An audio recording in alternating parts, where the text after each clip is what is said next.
Partai Demokrat tiba-tiba disamperin Partai Gerindra. Ada apa nih? Jadi gini ceritanya.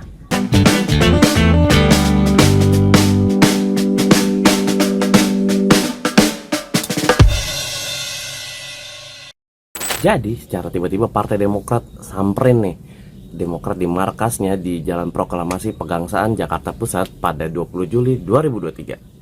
Pertemuan ini hanya dipimpin oleh para sekretaris jenderal yaitu Teuku Rifki Harsha dan Ahmad Muzani selaku sekretaris jenderal dari Partai Gerindra. Kalau Rifki itu sekretaris jenderalnya Partai Demokrat. Waktu gue liputan itu sih nggak ada ngelihat sosok-sosok besar kayak AHY, terus bapaknya yaitu SBY atau sang ketua umum, sang jenderal yaitu Prabowo Subianto. SBY juga jenderal sih. Nah, pas itu juga gue agak-agak bertanya-tanya nih, ngapain sih ngedatengin markas Demokrat yang jelas-jelas beda koalisi? Yuk, gue di Demokrat sekarang di kantor DPP Demokrat Pusat. Tepatnya hari ini Kamis tanggal berapa ya? Sekarang tuh tanggal ternyata tanggal 20 Juli 2023. Ini hari ini Sekjen Partai Demokrat Teuku Rifki Harsha bakal ketemu sama Sekjen Partai Gerindra Ahmad Muzani di kantor Demokrat. Dan sekarang gue juga penasaran sih, maksudnya dua partai ini kan merupakan partai dari dua koalisi yang berbeda. Jadi yang satu koalisi kebangkitan Indonesia Raya itu Gerindra, yang satu lagi koalisi perubahan tuh Demokrat, dan dua-duanya tuh lagi sama-sama kencengnya lah. Nah, sekarang ada pertemuan antara Demokrat dan Gerindra, kira-kira bahas apa ya? Yang di belakang apa depan? Siang, Mbak. Sadar, lihat ini dua sekjen nunggu. Oke.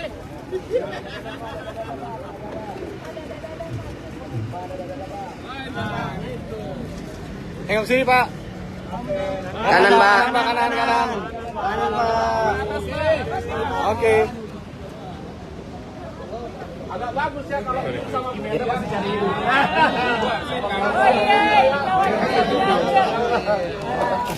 Oke. Jangan dibolong, dibuka. Bahagialah.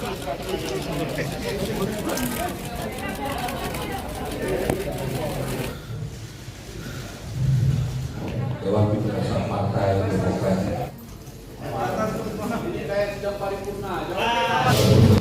Nah, jadi pertemuannya bersifat tertutup dan kita sekarang hanya suruh untuk nunggu pertemuannya selesai. Kira-kira nggak begitu lama sih harusnya, cuman karena tertutup jadi kita keluar dulu. Nah, pertemuan itu tuh berlangsung selama 1 jam. Kalau kata Rifki tuh mereka ngebahas banyak hal, salah satunya tuh soal isu-isu parlemen, tapi mereka juga nggak menampik bahwa mereka tuh ngebahas soal pemilu, pilpres. Kemudian banyak hal yang tadi kami bicarakan, tentu tidak hanya membicarakan pemilu 2024, tetapi jauh lebih besar berbagai isu-isu kebangsaan yang hari ini mungkin sedang terjadi di negeri kita ini, termasuk juga isu-isu yang ada di DPR RI tentunya. Namun tentu karena kita juga sudah masuk dalam tahun politik, pembicaraan juga ada pembicaraan terkait pilpres, juga termasuk pemilu 2024. Nah, terkait pilpres, kami saling menjaga etika politik. Kami juga memahami saat ini Partai Gerindra berada di Koalisi Kebangkitan Indonesia Raya bersama Partai PKB, dan juga Partai Demokrat saat ini berada dalam Koalisi Perubahan bersama Partai Nasdem dan PKS. Tentu banyak hal yang kita bicarakan terkait Pilpres ini, termasuk juga keinginan kita agar pemilu ini juga Pilpres ini berjalan dengan baik, dengan damai, dengan demokratis. Nah, kalau Muzani sih mengatakan ya kalau Partai Gerindra menghormati pilihan Demokrat yang sudah mengusung Anies Baswedan menjadi calon presiden dari Koalisi Perubahan untuk Persatuan. Dia juga ngomong sih, Demokrat juga udah tahu kalau Gerindra mengusung Prabowo Subianto menjadi capres dari Koalisi Kebangkitan Indonesia Raya dan berkoalisi dengan Partai Kebangkitan Bangsa atau PKB.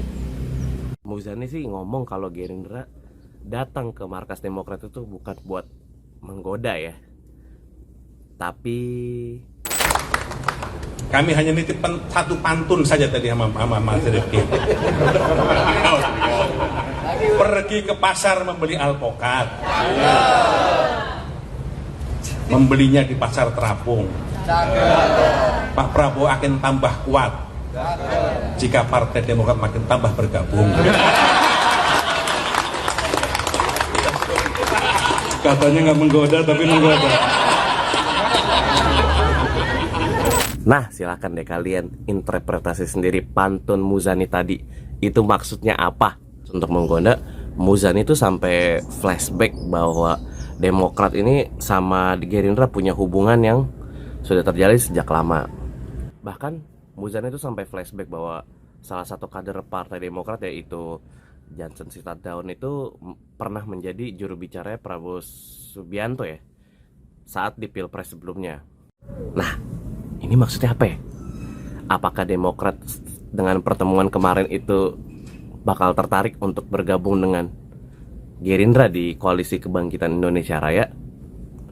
Atau tetap loyal dengan Nasdem dan PKS di Koalisi Perubahan untuk Persatuan? Nah, itulah sekian cerita lapangan gue kemarin. Dan gimana menurut kalian? Segala interpretasi gue persilahkan untuk kalian komen di bawah. Kalau mau cerita-cerita lain, stay tune terus ya di Cerita di Lapangan di Kompas.com. Tetap stay tune dan tungguin terus ya cerita-cerita lainnya.